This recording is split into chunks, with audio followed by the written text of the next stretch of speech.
No niin, herra veli Raittinen. Teidän autossanne ja 4 peräkärryssänne on kyllä aika lailla tuota alkoholin tynkää. Niin, tämän tullimiestemme laskelman mukaan te olette nyt tuomassa Suomeen 310 litraa väkeviä alkoholijuomia, Joo. 1272 litraa valkoviiniä, 4730 litraa olutta ja 1 pienen pullon fyrsaarelaista yrttikitkeröä. Niin, että ihan omaanko käyttöön tämä koko lasti tulee. Niin. Kyllä, juu, ilman muuta omaan käyttöön tietenkin, mihinkäs muuhun. Niin. Näytänkö minä mieheltä, joka tarjoaa viinaksia muille?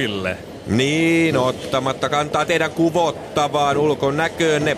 Tämä teidän alkoholimääränne on kuitenkin niin suuri, että meidän on vaikea uskoa, että se tulee pelkästään teidän omaan käyttöönne. Näin on, ja teidän oman ilmoituksenne mukaan ammattinne on trokari, ja tämä herätti meidän epäilyksemme. Aivan. Ai siihenkö te takerruitte? No, vähän kyllä, Näin. joo.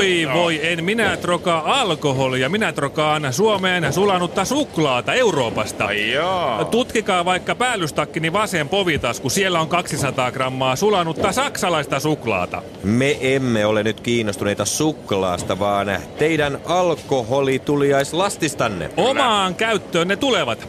Tänä vuonna on karkausvuosi, joten minä täytän tänä vuonna 50 vuotta 3 kertaa. Ahaa. Ja joka kerralla aion antaa itselleni lahjaksi 100 litraa konjakkia. No niin, joo. Ja sitten toisekseen, kuten kehostani voi päätellä, olen innokas urheilumies ja intohimoinen saunan ystävä.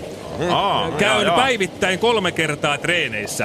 Ja kun jokaisen kerran jälkeen palkitsee itseään sixpackilla olutta, niin kyllä sitä kuluu.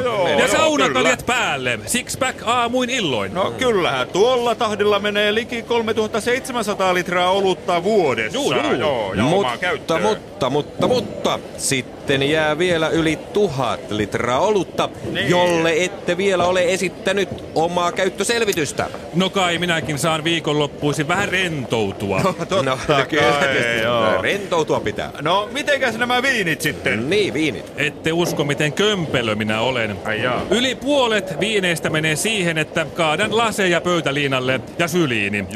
Loput menee ruokajuomaksi. Pitäähän minun joskus syödäkin. No niin, siinä te olette kyllä ihan oikeassa. No se on totta, Pitää kyllä. syödä. Tämä teidän lastinne alkaa olla jo pikkuhiljaa selvitetty. No niin. Enää Suomen tullia kiinnostaa tämä pieni fyrsaarelainen yrttikitkeröpullo. Jaha. Ette vaan ole myymässä sitä veronkierto mielessä. Ei omaan käyttöön se tulee. Vai niin? Tällä minun alkoholin kulutuksella minulla on joskus aamuisin vähän ohkainen olo. Jota täytyy lääkitä pienellä hömpsyllä, ymmärrättehän. Niin, kyllä. No joo. Aivan, eli merkitään näihin papereihin, että teillä on mukananne urheilu, gastronomia ja terveystuotteita.